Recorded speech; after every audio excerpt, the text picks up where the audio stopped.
Hello and welcome into Fantasy Focus. It is Wednesday, October 18th. Today's show is presented by Geico. Guys, insurance can be hard. That's why Geico makes it easy with the 24/7 claim service and on-the-go policy info in the app. It is easy to Geico. I am joined, as I am by every Wednesday, by my friends Field. Every time. By my friends Field Yates and MLC Punk. How you doing today, guys? MLC Punk. Yeah, is that what we're going with now? Can we explain that a little bit more? Yeah, well, have you ever seen the movie SLC Punk? Salt Lake City Punk? Well, your name is Michael Lester Clay. That's so correct. MLC. Junior, though. Oh, that's right. MLCJ Punk? You're right. If you were a wrestler, though, I would want you to be called MLC Punk, just for the record. Okay, fair. Your middle name is Lester? That's right. I did not know that. My father-in-law's name is Lester. Every time I see you, I give you a random middle name. It's one of our little things we do here. And ask me about my rash? Yes. Is that what you were going to ask me? You said you had a question for me. Yes, I do ask you about the rash off. Has that been contained yet? I still have no good answer for that question. All right, so two questions. One that you wanted me to ask you about. You are playing through pain today. Explain what the heck. You look like Harry Potter at the moment. I did my own makeup a little bit. I have like a wound there. You could see it. Oh, a little I see scratch that. there. Yeah, so you guys may have saw last night. It kind of went viral. Like that guy at the Philly Stadium got hit sticked, got run over. I was the fan. I got that was you. I got run over. Went down to Philly last night. Too bad. The only problem I don't like about that is that it actually rendered my actual question moot. I was going to ask you, now that the Diamondbacks have even the series after they won last night, how do you feel? Yeah, I was going to say, just to test whether or not you're actually paying attention to the Phillies. That was not me. What actually happened was I came out of my house today and there were just people rioting because waivers was like a few hours late for some reason. Yes. And they just attacked me, full on attack. Like that's so good. You look like Austin Eckler out there after what you did. Fighting with Dante Fowler. Yeah, it was rough. So I'm glad you brought up the waivers thing because I noticed this morning that a lot of people were disappointed by the fact that they didn't have to have their waivers run at 4 a.m., which I love, by the way. Yeah. Like, who actually sees whether you won your waivers at 4 a.m.? But yeah, so this morning I tweeted a link to yesterday's show, as I try to do multiple times every single day. It's good for brand awareness. And I noticed that right after I tweeted it, it started to get a ton of engagement. And I was like, wow, people love me today. Yeah, it must have been a great episode yesterday. Instead, it was about 94 people barking at me. Why haven't my waiver claims processed?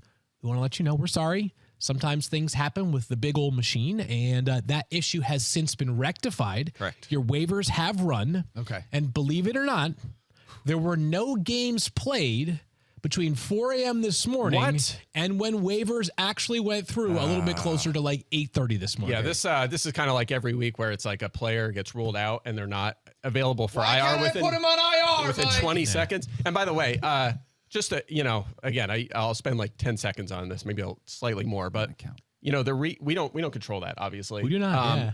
If a beat reporter reports that a player is probably not going to play, that doesn't mean they're ruled out by a team. So that's why they're not. And a great example of that last week, Tank Dell, right? Everyone wanted Tank Dell on IR because he was rumored to be probably out. Yeah. He was questionable by the team. So. Well, not only that, 13 seconds. What? 13 that was you were Oregon counting. Yes, I was like, but we see this I would have happen been 10, all the but time. you were. It happens all the time.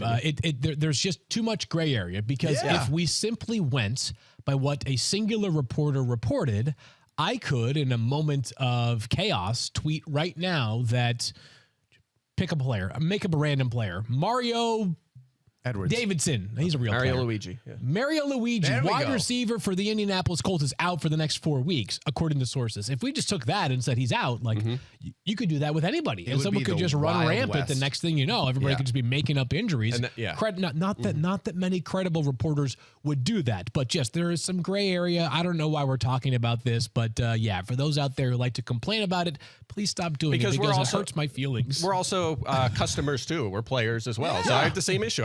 Last year I was hoping the team would roll out Tank Dell so I could free up a spot. Week, but what did I say? Last year. Last year. Well, I definitely wanted him to roll out last year. I've been stashing him for years now. That would have been convenient to add a player and have another option on my bench. It's fine. But again, we're dealing with the same things. We don't control that stuff. But love the passion. Yes, love the passion, love the but passion, yeah. also it doesn't need to be personal in our mentions because it's out of our hands. This is one of those things where I know that fantasy managers just want the person to be ruled out before they put in their waiver claim so they can just move someone to their IR and not have to drop a player for waivers. I feel like that happens often as well when you get those early returns. Yeah, got to keep Royce Freeman. That's roster, that's just not how it works. Sometimes I you gotta added make him in tough a league decisions. last night. Was that dumb? I was going to say, should I not have done that? Oh, I saw. Speaking of which, you and I had the exact same bid in the Dynasty League for Zach Evans? Zach Evans. Did Yeah. we really? Yeah. So I got Scott Clark sent me the list today of all of our bids because like everyone had bids in. We had 25. That was our number. Wow. So we value him the same. You never go with a very round number or a number that ends in a 5 or a 0. Because you study my waiver trends? Well, duh. So I'm assuming that the tiebreaker was who had the inferior record. Neither of us got him. Oh, okay. Someone was at like 34, but I saw the whole list. And Gotcha. I think you and I are like very close in the standings in that league as well, right? Yeah. I think I think you're very. I have the most points, right? So there's that. Okay. I was going to say you have the most points only because you played against me that one week and started every good player. I think you're 4th and I'm 5th, right? What in record? Yeah. Yes. In record. Yeah. So I had that very, very high variance team. Anyways, so we should probably talk about the stuff that matters. Yeah, a little housekeeping there. We can move on to real conversation, guys. Yeah, it's Wednesday. We got a lot of time. We get the chance to let our hair down a little bit. I say that another story about my head. That's got to be the number one phrase that it's one of the on the short list of phrases that I use way too much on this show is letting your hair down. Let's let our hair down. And the only reason why I'm not going to stop is I want to do an episode where Daniel actually lets his hair down. That would be too much. Right now, they just went and put it in a bun for me up in makeup, so I got to pull a bunch of pins out in order to get stuff out of here. Like it might go down to your back. No, it does go down in the middle of my back. Yeah. You are one day going to appear in a Harry Potter movie. I hope so. You're a wizard, Harry. That was pretty good right there. Nailed it. I mean, Yeah. You have a future, sir. Time. All right, let's talk about some rankings here. We got a bunch of rankings that we're going to dive into because it is Wednesday, obviously. And by the way, 6 teams on a bye. I did not feel good about half of the people that I felt like I had to rank in like sort of starter territory this week. Running back's bad enough the way it is. It was brutal. So we'll talk about that. We're going to dive right in. Let's start actually with Christian McCaffrey. San Francisco 49ers. Like obviously we are waiting to be able to figure out a little bit more of what's going to happen with him. We don't know whether or not he's going to play or not play. Yeah. Game is on Monday Night Football. Yep. So we went out and talked about yesterday, Jordan Mason and Elijah Mitchell, the 2 guys that you need to add off of waivers. If CMC plays, which is the easy part here, he's the number 1 running back in football. We're all starting him. Yeah. If he does not play, which one of these 49ers running backs would you have over CMC? So we did get a bit of an update yesterday from Adam Schefter, not specific to week 7, but more that this is not a long-term injury. So it doesn't seem like CMC is going to miss like 4 games if he does, in fact, miss time. But we're more concerned about week 7 for right now. If Christian McCaffrey is out on Monday night, if I had to pick a 49er, I would pick Jordan Mason over Elijah Mitchell, despite some of the comments from Kyle Shanahan recently, because I think that Mason has played very capably over the past couple of weeks as that number 2 running back behind San Francisco. But there's actually 3 options in this scenario that I think we need to be considering. Would you play Elijah Mitchell? Would you play Jordan Mason? Or are they both going to play enough that you would prefer not to play either of them, even with 6 teams on a bye? The answer is that one for me, because this Vikings defense may not be all that good, especially against the pass, but they've been pretty frisky against opposing running backs so far this season. So while if thrust into choosing one, it's Jordan Mason for me, I would prefer not to play either of them, Mike. Yeah, I agree. I think the Cardinals are a great example of this from last week, a situation maybe you want to avoid because they are going to use 2, maybe 3 running backs. Tyrion Davis-Price, 3rd-round pick last year, could also be involved here. I agree. I would give a slight edge to Mason if I had to pick from the group, but we haven't seen him in a lead back role. We have seen Elijah Mitchell in a feature back role at times in place of Christian McCaffrey. This backfield is number 1 in touches among running backs this season. Obviously, that's a Christian McCaffrey stat, but there's potential volume here, so I can understand in deeper leagues wanting to throw a dart at one of these guys with 6 teams on a bye. Bless you. But yeah, I would avoid. By the way, 1 running back has reached 14 fantasy points against Minnesota. That was DeAndre Swift, and he had 30 touches that week. He needed that just to get there. So I'm with you. I would try to avoid. Now, as for how to approach this is what it's tricky because I have McCaffrey in a couple teams as well. Perfect world. I think you probably have 2 running backs and a flex, right? Perfect world. You have 2 other running backs.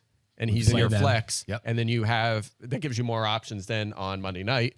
Could be Juwan Jennings, it could be KJ Osborne, it could be a tight end, it could be anything. I guess it wouldn't be a tight end in that game, but play Minnesota. So that's ideal. Yeah. It gives you more options, receivers, running backs, not necessarily just a running back to fill in. So have a plan in place in case C is ruled out. However, here's the good news.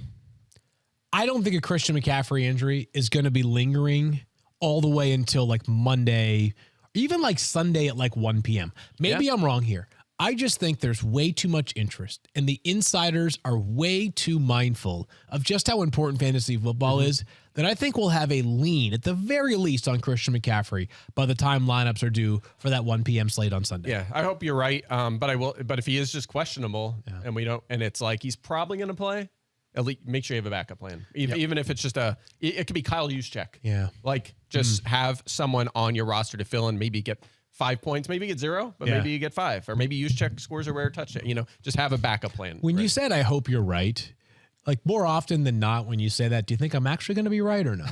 I mean, it's a you coin can also flip. choose Where's that not coin? to. Do we have that coin? It's a hope. I think it's over there. Yeah. Never know. Christopher's got it right now. Yeah. And obviously, I'm joking because Field, one of the most reliable, Yes. informative, Yes. Mr. Reliable. awesome people on Mr. social and Information. in the reporting business. Wow, thank you. Ethical, all the words. I was going to Yes. say, so are we supposed to pivot to an aggregators conversation right now? No. We're having a bit of an aggregators Also, conversation. If you're out there listening, you know what you people do. Yeah, absolutely. You know what you people do. right.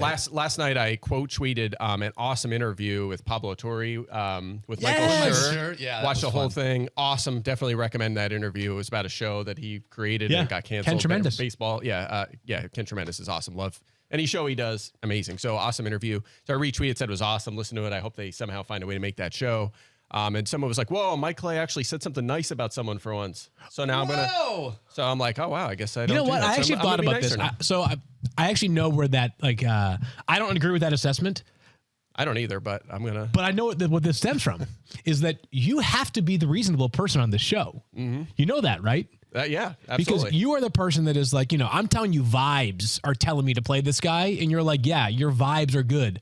They have a 12% target share over the past 6 weeks. All right. I'm so, Buzz Killington. That's me. So, I need a T-shirt with Buzz Killington on it. From I can get you Family that. Guy. Yeah. No, more seriously, you are a very pragmatic mind, and the emotional side of Mike Clay is one that should not be overlooked because the man is full of joy and empathy and care for others and kindness as well. Thanks. That's true. Wow, Yeah. this is a nice show. This For is the a record, great show. Yeah. I want you We're to know, just Mike, being nice to each other. Yeah. our Michigan men chat doesn't like you very much, though, for what it's worth. Yeah, we get a lot of Mike Clay hate. I'm not in there. that chat, so I don't. No, I think I it mean was this because- pod Well, hates you're me not when from I'm Michigan. Not on it, so. Yeah. Right, and Yeah, you took the that's true. Vikings to win.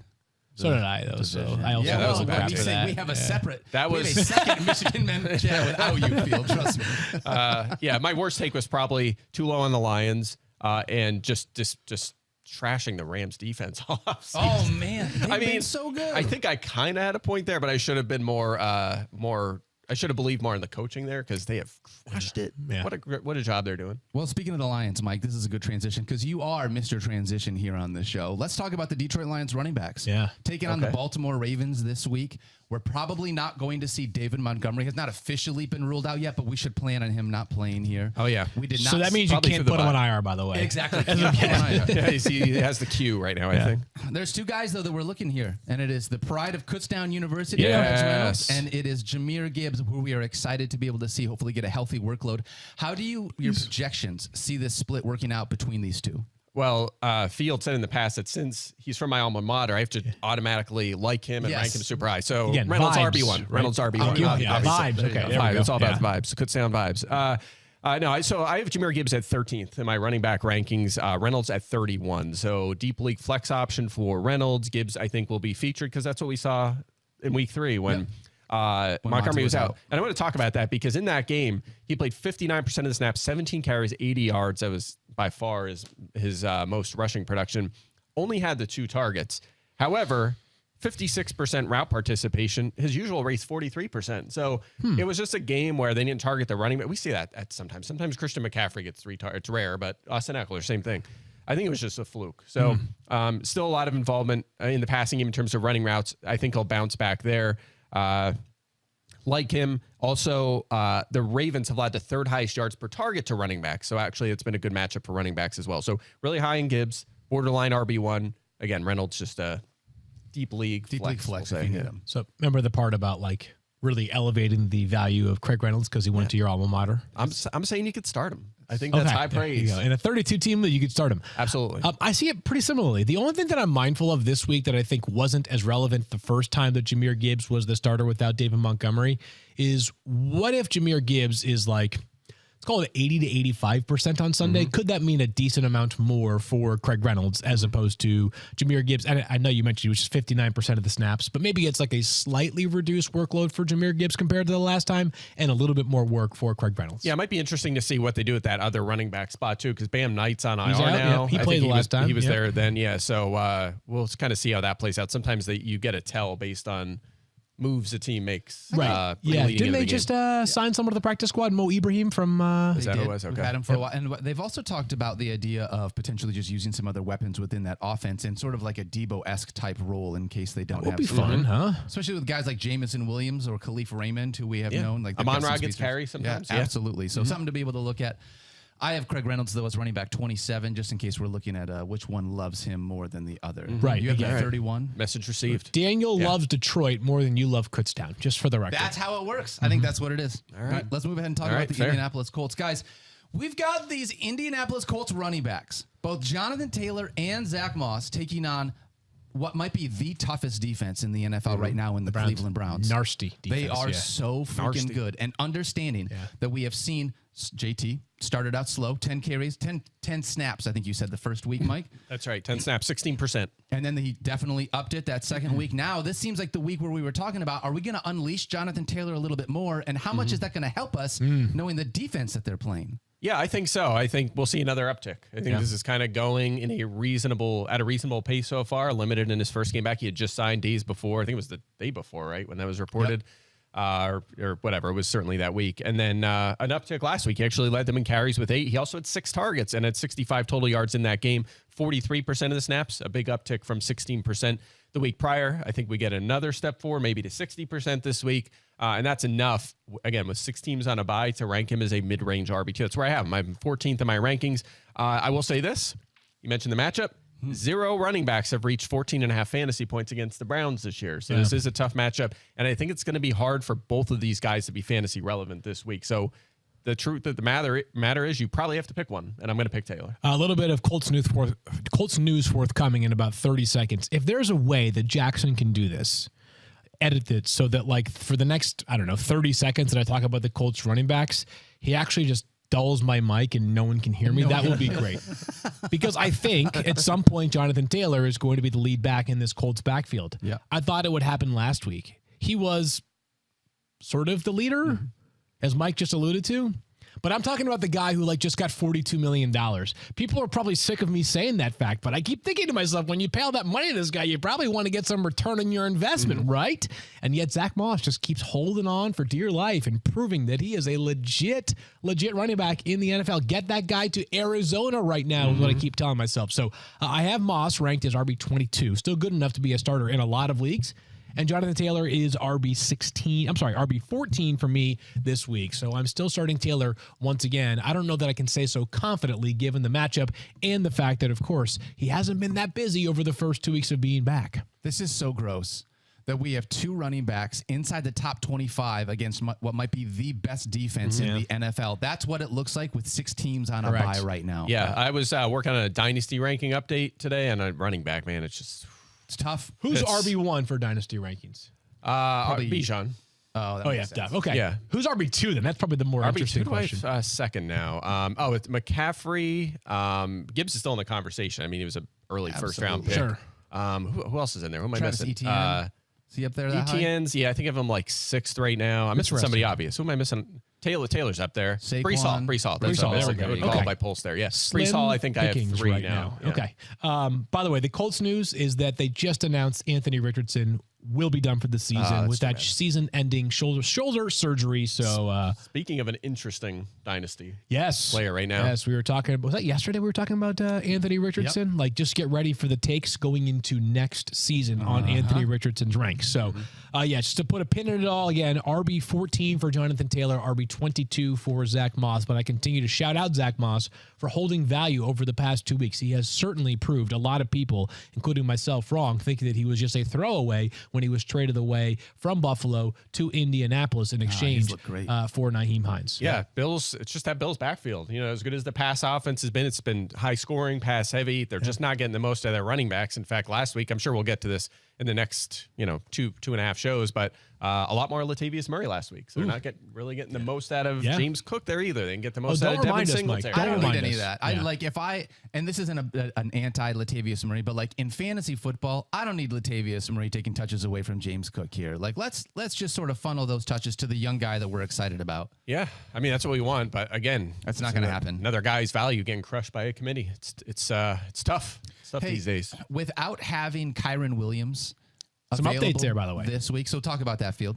So Jeremy Fowler reporting earlier today that it could be a multi-week absence for Kyren Williams. Just doing the look ahead because we are now at the point of the schedule where you can kind of look ahead to incorporate buys. Week 7 is this week. Week 8, 9, the Rams going to bye in week 10. Sounds like there's a possibility Kyren could be back after their bye in week 11. Wow. I thought there was a chance this was just like a 1 week thing. Sounds like it could be closer to a month for Kyren Williams. Same thing happened to him last year, right? First play of his NFL career on special teams, suffers a high ankle sprain, missed, I think it was between 4 and 6 weeks, never actually gets back on track. Another ankle injury for Kyren Williams. It's going to be a while before we see him back on the field, it sounds like. By the way, retroactive big W to Adam Schefter. He was all over that one. Crushed that one. All over that one. He came back last year and didn't make much of an impact. I mean, at that point, they were just running Cam Akers into the ground, but... I mean, Schefter had Elijah Mitchell 2 seasons ago. Kyren Williams. He's had a hand. Tutu Atwell this year. Yeah. He's had, I want all his sleepers. Believe it or not, Adam Schefter knows this. Actually, Who would have thought? Not that we doubted him, but with that thought, call. Field, and just in case, I mean, I realize we're talking about here in week 7. Oh, baby. So let's just talk week 7 right now. Yeah. Which one of these running backs would you rather have, Zach Evans or Royce Freeman? So let's talk principal parties involved here for a second. Before we start doing the analysis, there are 4 names you need to know. You just mentioned Zach Evans. Yep. A rookie draft pick out of Ole Miss. Royce Freeman, the journeyman who has actually been playing for the Rams. So he's like perhaps the most experienced of the players that are actually involved right now. Myles Gaskin just signed off of the Vikings practice squad yesterday. And then Darrell Henderson is back to the practice squad. So maybe he's actually the most experienced out of these 4 players with the Rams, within this Rams system. So I have Zach Evans ranked highest.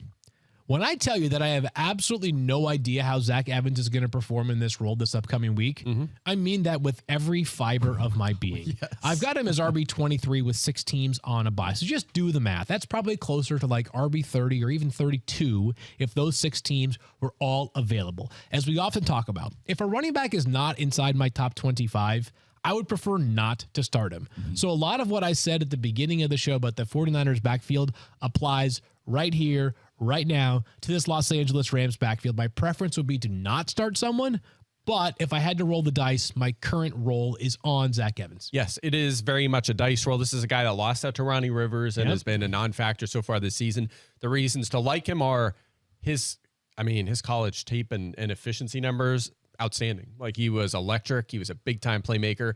However, he had like the lowest pass blocking rate in this class. He was not used in that area. I say the most valuable player on this Rams offense is the quarterback. You got to keep him protected. Sure. It's a great point. And that might be a Royce Freeman factor right there. Yeah, absolutely. So that's something to consider. Also, what a great point that is. Yeah. Yeah. So also, thank you. Just trying to be nice again. Yeah, it's a nice show today. Kyren Williams, the reason he's been so great in fantasy is volume, right? He's playing like 90% of the snaps. The Rams are only 16th in touches by running backs this season. It's just that he has had like 90% of them. That's why he's producing at a high level. Also, I mentioned this, I believe it was on Monday, only 2 targets for Kyren Williams in games since Cooper Kupp has returned. Yeah. So this isn't necessarily like, oh man, someone's stepping into that Kyren role. Yep. Maybe they will. Maybe Zach Evans plays 90% of the snaps. But I think we're looking at a committee here with the first 3 guys you mentioned. Darrell Henderson hasn't been with the team all year. Although Kareem Hunt wasn't either, and he stepped right into a role. Right, so but Henderson also fell out of favor, like in a pretty notable way. Yeah. Trivia for you: how many players saw a target last week for the Rams? 6. Is that what? Well, Kyron had 1, right? So it's 1, 2, 3, 4. I don't know. 5. Right in the Hat middle. tip, Kevin Pulsifer right there. 5 players. Only 5. Is there a more concentrated passing offense right now? We love it in fantasy. We want more of this. We do. It's why after the dud game, we're still all in on Puka Nacua last week. So it was the big 3 receivers, and it was Higbee and Kyron Williams with 1. Yeah. So that one robust target for Kyron Williams might be good enough for like a 13% target share last week. Not literally, but it's an offense that in the passing game should be fairly predictable week in and week out against a Steelers defense. More of this. You like that matchup, don't you? Yeah, Passing games? Steelers. Yeah, the matchup is good. They've been struggling. I think they're like top 5. I actually have it here. Top 5 in yards per carry allowed. 11th most fantasy points, but the efficiency has been poor. So yeah, I'm with you. We like that. I was thinking more the passing game. I guess not quite as good. But it's still tough to. If you had, again, I'm picking one. I'm taking Evans, but I think they're going to use 2, maybe 3 backs. A reminder here in week 7, Panthers, Bengals, Cowboys, Texans, Jets, and Titans are all on bye. Ouch. One of the things, Mike, that you had talked about, we got a full screen that we can throw up here. We've been talking about a bunch of running backs that have not really been fantastic so far, except for the 49ers and the Lions. And now we're at a spot where here in week 7, we're going to be starting a bunch of running backs that we're not super thrilled on. If you have a Miami Dolphins running back, you have been so lucky this year, Mike. Talk us through this full screen. Or skilled if you drafted them. Nice job. I was not as high on Raheem Mostert as I should have been. Or A-Chain for that matter, because he's so tiny. But for those he's that been are crushing listening at home, the full screen is total offensive touchdowns scored by a team this year. Dolphins are first with 30. This is just the team, 49ers have 22. Bills and Lions both have 20. And then the Dolphins running backs alone, if they were their own team, would have 19 touchdowns. They would have the 5th most touchdowns in the NFL just as that position group. Yeah, if they had no passing touchdowns, they'd be 4th in the NFL in touchdowns. Miami would. It's incredible. That they're is ahead of unreal. They're ahead of the Chargers, who had a bye, but they have 15, and the Chiefs. The Chiefs only have 15 offensive touchdowns. That offense is incredible. Look at them. I can't wait to see Miami as it gets cooler and they're playing colder games, because remember, Tua was undefeated through like week 10 last year, and he came back and then did not win another game late in the year. So I'm very curious to see how Miami does. Remember, they're my Super Bowl team, so I'm feeling optimistic, but that's the big test, I think, is when it cools down. And just the schedule, the teams they play gets a little bit different too. That too, right? but, Like if you look at who they have performed, and you play the teams on your schedule. I'm not trying. Tua, we did our first edition of the MVP voting on ESPN.com. My vote was clearly for Tua, but some of the defenses they have shredded so far this season, the Broncos, the Panthers, the Chargers, that's 3 of them. They also they lost to the Bills. To the Bills. They were New England was relatively kept in check against the Patriots, and then whoever the last team 2 that I'm Northeast forgetting, games, right? it's They like, were both road games, right? They were both. Yeah, I don't think weather was really a factor there so much, but just like the 2, the Patriots defense, maybe not as dominant anymore with injuries and such, but at least brilliant defensive minds they faced so far this season have had much more of an answer than the other 4 teams who have literally invited them to score like in record bunches. I'll tell you what, I realize we weren't talking about the Dolphins, but looking at their schedule, last 5 games, they only have 1 road game. Dude, they're going to be like 13-4, 14-3. Is that right? Down the stretch? Yeah, down the stretch. They play an extremely road-heavy schedule. Titans that's right. So the very end of the season, Titans at home, Jets at home, Cowboys at home, at Baltimore, and then the Bills at home. That'll be a good stretch, though, there's for some tough games in there. That Bills game can be huge, all basically all being in Miami, I think will give them a little bit of a boost. That's going to be huge. Crazy. I was thinking about that on the drive-in, because Miami does not want to travel to Buffalo in the playoffs. Nobody wants to travel to no Buffalo. one does, but I mean, you don't want to go to Kansas City, certainly. You don't want to go to Buffalo. That's going to be huge for them to get home ice advantage. Home ice. I was just thinking about this. Like most people, when they're driving into work, probably think about stuff that's like a lot more normal than we do. It's like we're on a drive into work. It's like, I'm thinking about Kyron Williams' target share this upcoming week. Mike's like, I'm thinking about the Dolphins' chances of repeating their offensive success in bad weather conditions, potentially in Buffalo, maybe New York in mid-January, right? Like most people are probably thinking about what's like what was like who's my favorite character in Succession, or like what's the next great show on TV? Whatever show you just watched last night, like you're going back through like what happened. Yeah. Or like, what should I have for dinner tonight or something? 10 to midnight last night, I was going through all 32 defenses and updating snap counts and stuff. Oh my gosh! I mean, that's what we do at this time of year. That's just. Mike, I was gonna say, hey Mike, man, this microphone. 5% of our people playing IDP leagues. They're happy right now. I was gonna say, I'm here for you. Sometimes you can just leave some stuff unsaid. I don't need to tell you. Hey, I'm not. Look, I'm grinding. I'm here for you. I'm here for the people. Okay. If you're playing an IDP league, you're welcome. Okay. Hey, picked up the right guy. If we're here for the people, let's talk about these Vikings wide receivers. Let's rip through. Let's rip. We didn't have Justin Jefferson last week, and I didn't feel quite as good about these Vikings wide receivers. They just didn't really they didn't need to do as much. That was a big thing. They did not need to do nearly as much. So when you're looking at them this week, are you back in feeling confident and comfortable in spite of what was last week's game for Jordan Addison? I know he got in the end zone, but I expected a little bit more volume. Wide receiver 23 for me this week is Addison. Yes, the matchup was difficult because they play against the 49ers, who, if you look at where they rank in terms of opposing wide receivers fantasy points, they're 16th, so right there in smack dab in the middle. But obviously, the kind of defense that, like, if Kirk Cousins is completely under ambush all night, would not surprise you whatsoever. But the important stuff is that last week, on the 33 dropbacks by Kirk Cousins, Jordan Addison ran a route on 32 of those 33 dropbacks. So when they're throwing the football, Osborne the exact same number of routes in terms of dropbacks.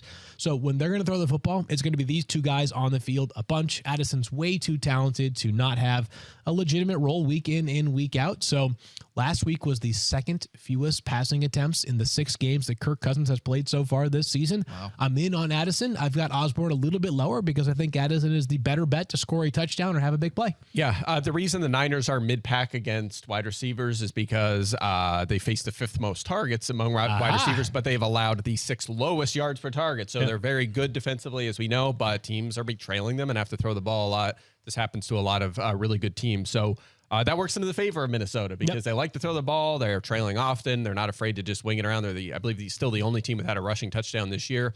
That plays right in the hands of Addison. So I'm just a pinch rushing higher. Touchdowns for the Vikings? Yeah, I believe they're the only team left. I think Giants scored one, so I think they are the only team left. So so Addison, I'm just inside my top 20, and Osborne hasn't hit 12.5 fantasy points in a game this year, but when you're on the field for every single play, he had the same target share last week as Jordan Addison, he's still a viable flex option. Maybe the Giants forgot that they had actually scored a rushing touchdown. At the end of the first half on Sunday night, they were like, we got to get in for one finally, right? Mm-hmm. That's why they ran the football rather than trying to throw the football. Did Breida have? I don't know. Maybe I'm wrong about the other team. No, but Breida has scored a touchdown. That's correct. Yeah, so anyway, point being, I think Minnesota, the only team left, hasn't done it. Even though they're taking on the 49ers, it feels like, maybe not Kirk Cousins, but like we're starting everyone else here. Alexander Mattison is going to be start with 6 teams on a bye. You're starting both of these wide receivers. Madison's been top 24 every week but one. TJ Hawkinson is going to be a start here, so it's going to be one of those things. Start your Vikings. In spite of the fact that you're playing the 49ers, just don't feel bad about it. Like this is how it works sometimes. Hawkinson, 8 targets on 33 dropbacks last week. Mm-hmm. It's a hell of a target share right there. Mm-hmm.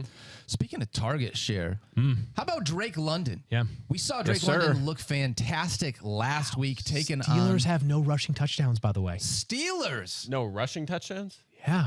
I'll tell you what. Really? So that's it. So it's the Steelers and the Vikings. Steelers and the Vikings. Got it. Okay. Wow. Right. Hat tip to pulse right there. Good call. Yep. I mean, if you think about it, that actually is kind of weird because Najee's been dominant this year. Oh, wait.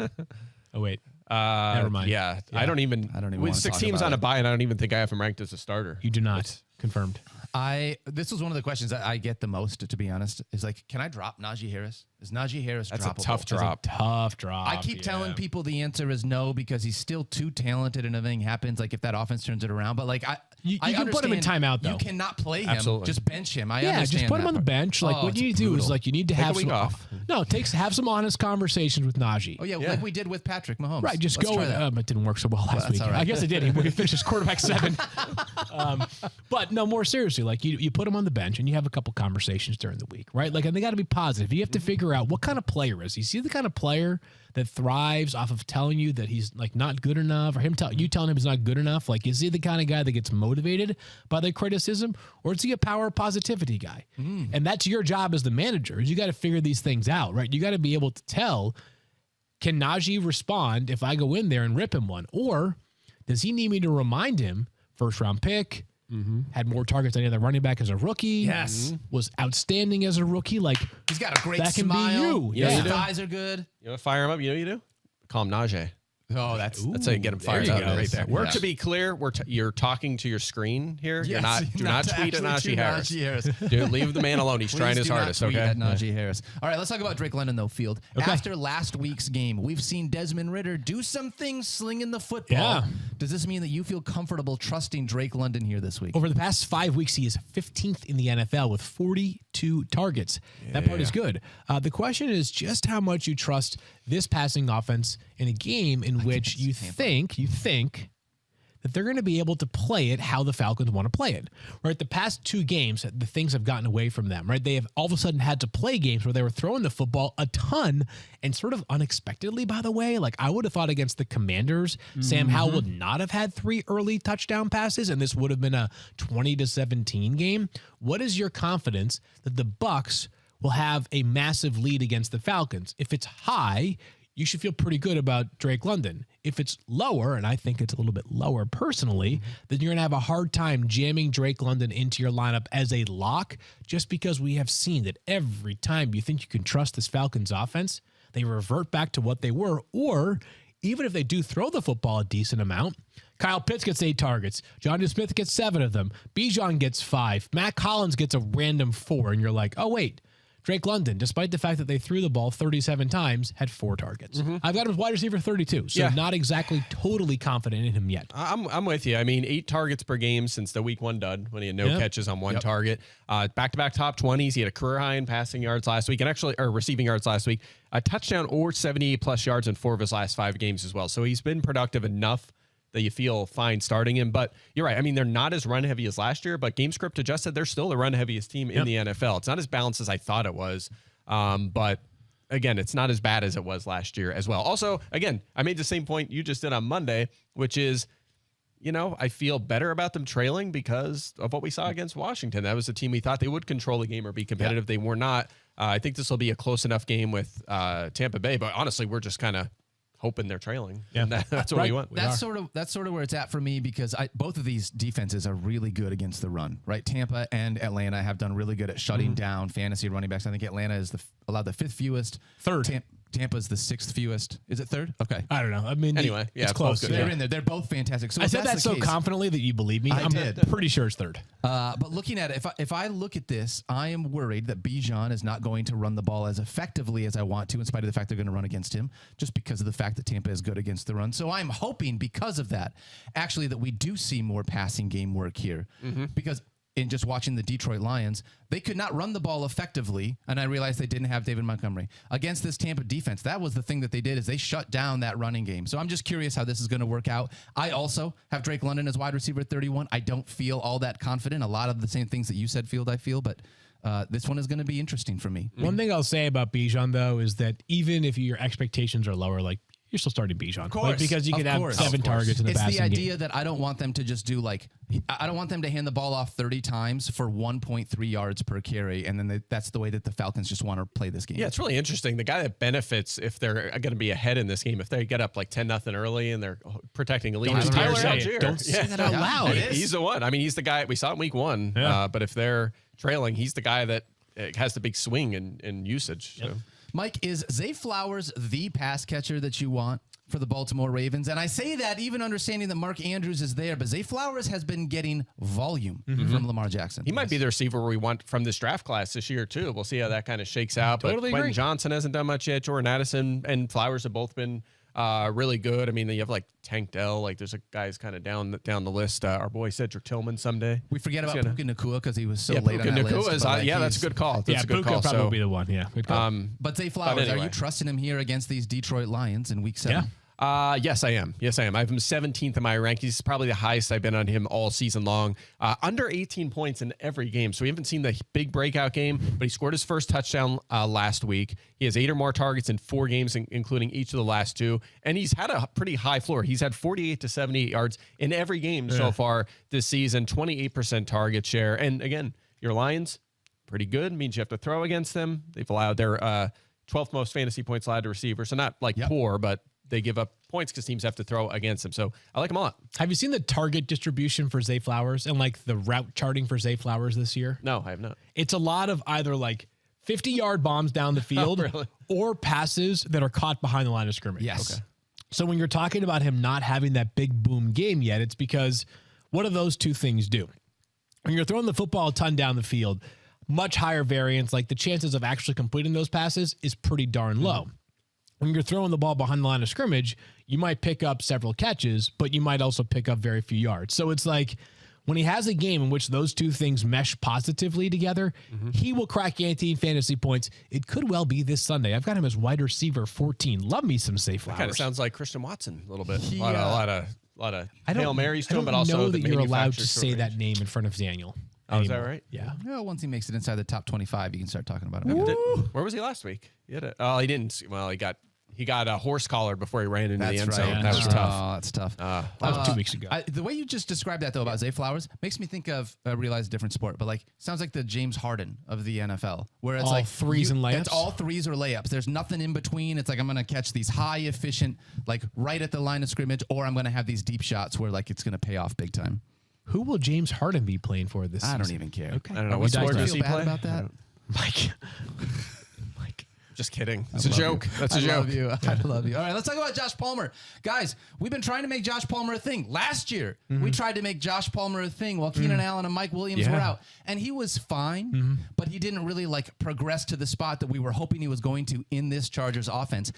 Over 10 fantasy points each of the last 2 weeks. He is getting volume from Justin Herbert. Yeah. Field, are you trusting him here in week 7 against the Kansas City Chiefs? This should be a game where they score 100 points, right? Outside my top 30, it should not be a game in which they score 100 points because the Chiefs all of a sudden are a defensive team. Yes, they are. The Chiefs are playing excellent defense this entire season. They have been sort of sputtering relative to their own expectations on offense. And it feels like other than week 1, every time we've assumed the Chargers are going to play a shootout game, it's like, all right, 20-17 against the Cowboys with the last-second field goal to win the game, right?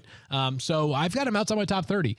Palmer has been in this absolutely incredible role now way too frequently and not actually paid off for me to say to myself, like, when he is in the Keenan Allen or Mike Williams role, it means guaranteed fantasy start. So I don't know. It's just been like we've seen way too much of him falling short for me to feel like, yes, even in a week with 6 teams on a bye, have to start him.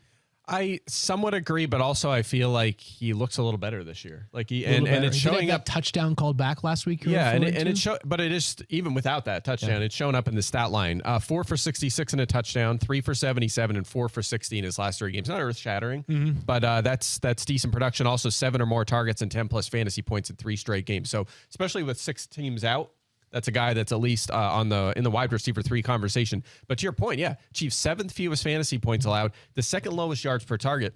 It's really interesting. The reason that they have like big question marks at receiver, and they're going with McKinnon and Pacheco in the backfield, is they haven't really had to feel like they have to invest in those positions because they have Patrick Mahomes. It's been going into the O-line and especially the defense. It's where like all their draft capital has gone, and that defense is really good. It kind of reminds me of like the Brady era Patriots, where quietly the defense was just so good all the time, but no one cared. It was all about Tom Brady and Randy Moss and Wes Welker. You're not allowed to say those things right now, Mike, because we're and this quick tangent, but like we're at this point now where there are questions about the Patriots and the coaching future, right?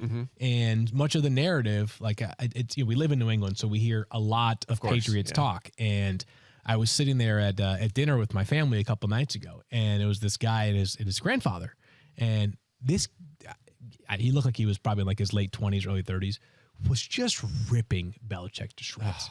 He hasn't found a good player since 2005. This guy's a bum. He got carried by Brady for 20 years. I'm not sure if I'm doing a good. I'm from Boston. I can't do an accent. I think you're doing That's pretty good. But it's like, this guy's an idiot.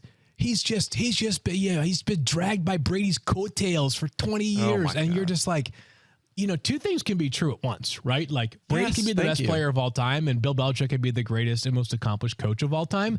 The Patriots have been in a rut for like half a decade. There's no 2 ways about that. But at the same time, like I'm just go back and look at some of the master strokes personnel wise that team did for over a decade. The Chiefs, I hope we don't one day, if their time comes where Patrick Mahomes is not there and all of a sudden things fall apart. I don't want this to be that all that mattered was Patrick Mahomes and not the brilliance of Andy Reid and the front office in Kansas City. I'm just I'm getting about 12 years ahead of the curve on that take. Yeah, the easy comeback there is that Andy Reid was so good with Philly too, so he's done it with lots of quarterbacks, lots of teams. But my response on the Patriots thing, just really quick, is there's a lot of elite quarterbacks that have been in this league. There's a lot of elite coaches in this league, and they don't win 7 Super Bowls. Exactly. Like when those two come together, that's when you win 7 Super Bowls, right? Everybody tells me that Aaron Rodgers is the most talented quarterback ever. How many's he got?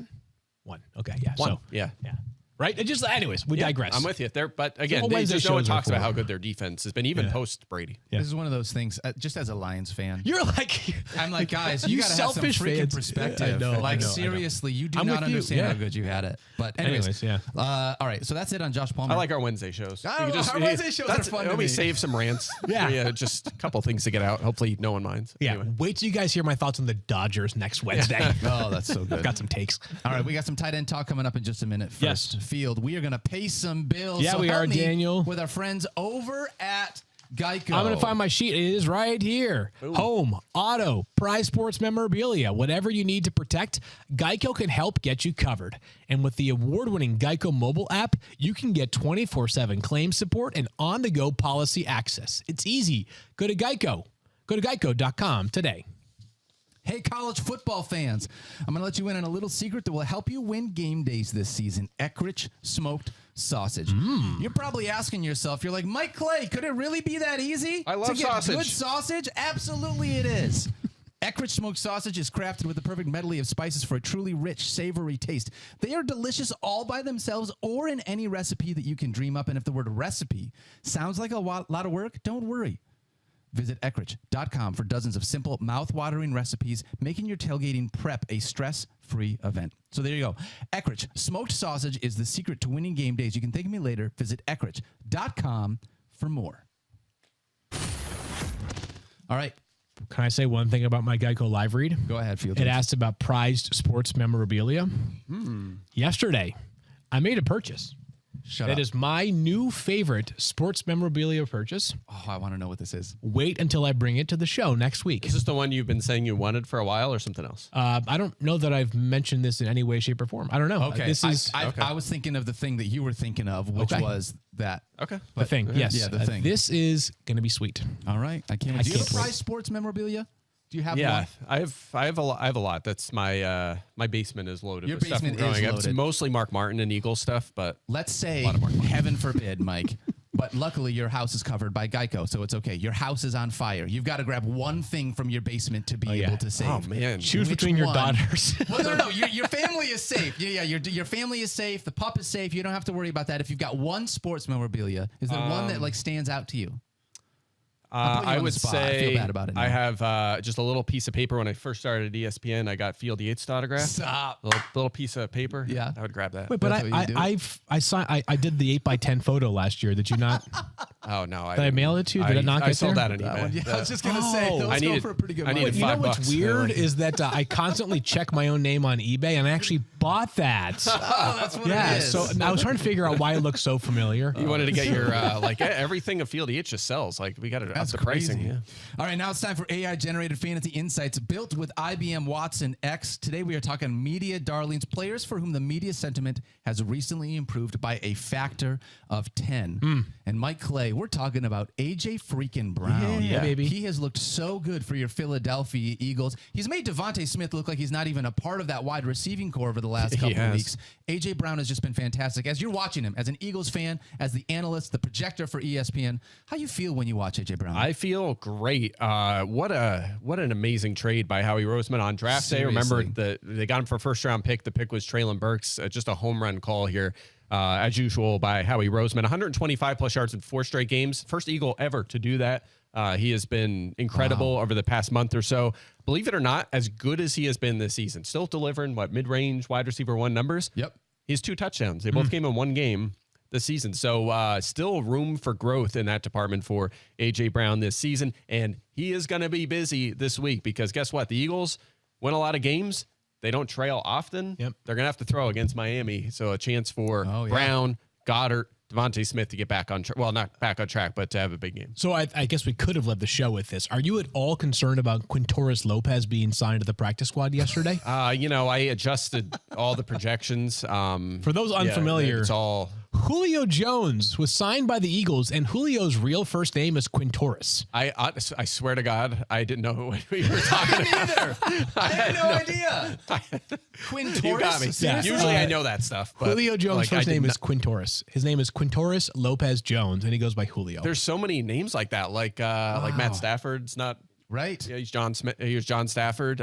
Juju Smith-Schuster. Wait, isn't John Juju? Smith? Yeah, I was gonna say Juju's is completely unrelated. What a great job by him. Yeah. John Smith or Juju Smith-Schuster. Who did we just do this to with Field? Was it Antonio Gibson? Antonio Pollard. Antonio Pollard. That's Antonio Pollard. Yeah, that one feels more obvious. But no more, sir. For those that are wondering whether you need to bother with the waiver claim on Julio Jones, the answer is no. No, it's not. The thing though, as an Eagles fan, obviously I talked to my friends who are Eagles fans. We're like, they are kind of sneaky team at the deadline. Yeah, they're very top heavy. And if they're last year, they were lucky that Brown and Smith were healthy all year, not to mention Goddard for most of the year. One of those guys goes down. That's like a quarter of the targets right there. And suddenly you're like Olamide Zaccheaus and Quez Watkins when he's back from IR. So kind of like the low-key take a flyer on 35-year-old Julio Jones. See how it works out. Nothing. He's on the practice squad. There's a fixed salary there, so it's not like it's costing them much money. They have plenty of money to spend anyways. I don't know if they'll be done yet. I threw out Zach Ertz yesterday as a name. Just add more. Bringing Zach Ertz back? Zach Ertz trending downwards in terms of snaps played. Trey McBride outsnapped him for the first time last week. So kind of a name, Arizona's one win. Probably selling some parts, but they're a low key team. We know how he's active in the trade market that could add another player at some point. All right, we're gonna move ahead, but you're starting all your Eagles here against the Miami Dolphins, especially like you just said, Mike. I think it's a great point. Everyone except for Quintorris. They are not usually trailing. This could be one of those games where they're gonna have to throw the football. The key five there. Actually, it's funny. This game, I noticed that I write the playbook. And I write the lineup blocks, and then I write a borderline player. I write about that, I kind of swing you one way or the other. There were no borderline players in this game. Think about it. Every skill guy is a lineup block in this Dolphins Eagles game. All five for the Eagles. Literally. There's no other guys. Miami, it's the quarterback Tua. It's Raheem Mostert for sure. It's Tyreek and Waddle. No tight end. That's it. Who else are we talking about? 13-10 game incoming. Stop. Yeah, you know that. 9 lineup locks from a fantasy perspective, and we're going to score 23 total points. Also, not to be overlooked, the Eagles are wearing their Kelly Green uniforms on Sunday night. Yeah, I don't know. I really believe, and off the top of my head, 5 of the greatest uniforms in professional sports history. Kelly Green Eagles, Orange Crush Broncos, Powder Blue Chargers, Seahawks throwbacks, Patriots Reds. No, those should all be full-time. I like the Bucs throwbacks. The Bucs creamsicles, the Dolphins throwbacks. Those are terrific. Bring all of these back. Yeah. I'm with you. I just watched a video on the X of Tristan Wirfs telling Penei Sewell, he's like, hey, let me get that. They want to saw that. He's like, not this one. I got to keep this one, baby. That's a good call. Which was fun. Anyways, all right. All right, let's move ahead and talk about some tight ends. Field, I actually need you to lead this one off because I'm not allowed to talk about You're allowed these to two absolve tight ends. yourself. All right, so Kyle Pitts and Jonnu Smith, the Falcons take on the Tampa Bay Buccaneers here. And wouldn't you know it, Jonnu Smith and Kyle Pitts crack the top 10 for us this week. Well, Jonnu Smith's number 11 for you, Mike. So very, very close. And so, Daniel, we can... If you want to chime in, please roll the tape for Monday. Yeah. You and I mean, going it's at it. totally understandable and justifiable, right? So last time I'll say in the show, 6 teams on a bye. Not that there are a bunch of tight ends that you normally use, but there are at least some names that are not available this week because they are literally enjoying some vacation time, Mike. And just follow the numbers, right? Over the past 2 weeks, Kyle Pitts has been great. Over the past 5 weeks, Jonnu Smith has been great himself. Make the case against starting one of them would be my answer to this. The case against it would be the matchup. The Buccaneers have been outstanding against tight ends. 4th most tight end targets faced, but no tight end has reached 12 fantasy points. And check this out. So with tight ends, it can be a little high variance. You have to look at who they played, right? They faced TJ Hawkinson, Dallas Goedert, Cole Kmet, and Sam Laporta, and the Saints, who use a bunch of different guys, including Taysom Hill. So that's 4 tight end ones that they have faced, and they faced a ton of targets, and they have not allowed a 12-point performance to any tight ends yet so far this season. So that's my red flag here. But again, with so many teams on a bye and so many unreliable tight ends, they still crack my top 12. They're both borderline guys with probably limited upside. I don't even want. We're done. Okay, we're done. I still want all the Kyle Pitts shares. I'm still fully invested. I'll tell you what. I just want to say this. I've got Jonnu Smith at 9. Okay. You've got Kyle Pitts at 9. I've got.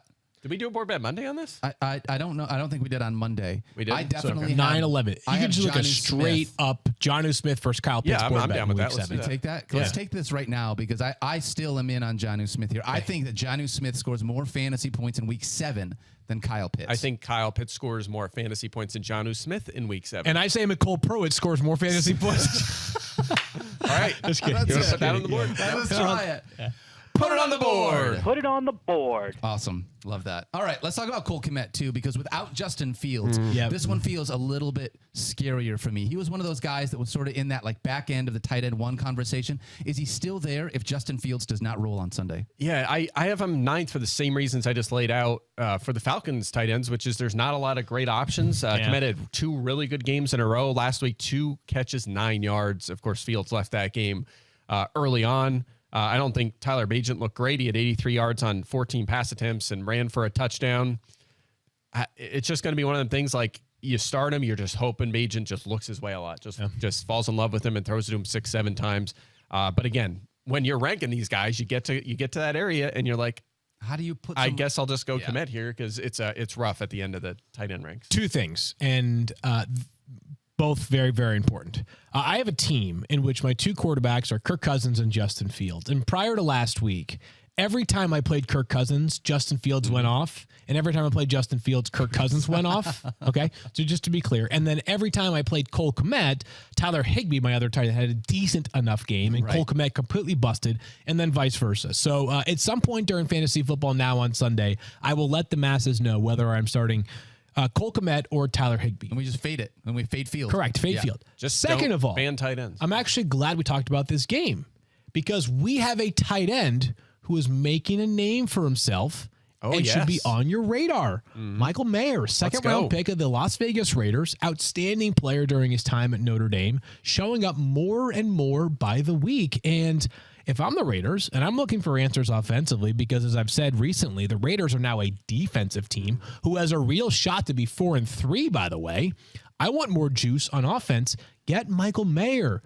Big rookie number 87. He has looked the part and more over the past couple of weeks. Could this be that a tight end has worked his way into top 15 consideration just because a couple of good weeks? So if you haven't yet, or if nobody in your league has yet added Michael Mayer, love him as an ad and maybe even start, but at least stash player for this week. Yeah, this was another, much like Arizona, we just talked with Ertz and McBride. It was a second-round pick last year. This was a changing of the guard for the Raiders. Austin Hooper had essentially been their starter to begin the season. He was phased out a bit last week, and Mayer took control and had his best game by far.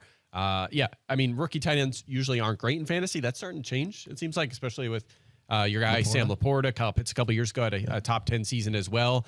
And when they are at least on the fantasy radar, even before 3 years ago, it was like they start coming on in the second half of their rookie season. Yeah. That's the case there with Mayer. So I'm with you because that is a pretty high volume pass attack. No Jimmy Garoppolo this week. That might be a mess, that game with Raiders and Bears, both without potentially their starting quarterbacks. You got to figure Aiden O'Connell starts, by the way, right? You think so? He started the one game that Jimmy Garoppolo missed before. And I know that after the game, Josh McDaniels talked about some like the protection issues and things of that nature. This new emergency third quarterback rule has sort of like blurred the lines on who the backup is on a depth chart at a given time, because obviously when Jimmy G got hurt last week, Brian Hoyer came in and played fine, by the way, for the second half, enough to help them win over the Patriots.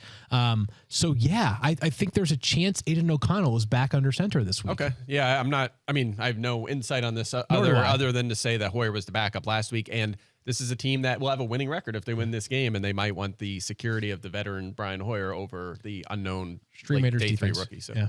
I just want to say this, Field. It sort of made me, I threw up in my mouth a little bit when you were like, if the Raiders are looking for someone in order to get the offense involved, it's like, just throw the ball to freaking Devontae Adams. How about we stop ignoring Devontae Adams and start giving him the football again? You are correct. However, the only thing I will say is that if Mayer continues to develop, it's one more player the defense has to account for and one less body to throw at Devontae Adams. I mean, Adams, Myers, Mayer, and Jacobs. Pretty good. That sounds pretty good. They're starting to get Trey Tucker involved. Little playmaker, Tucker. returner. The only thing about Trey Tucker that I've noticed is that every time he's in the game and Devontae Adams is not in the game, it's going to be a reverse of Trey Tucker. I noticed that. Like, because every time Devontae leaves the game, the camera pans to Devontae on the sidelines.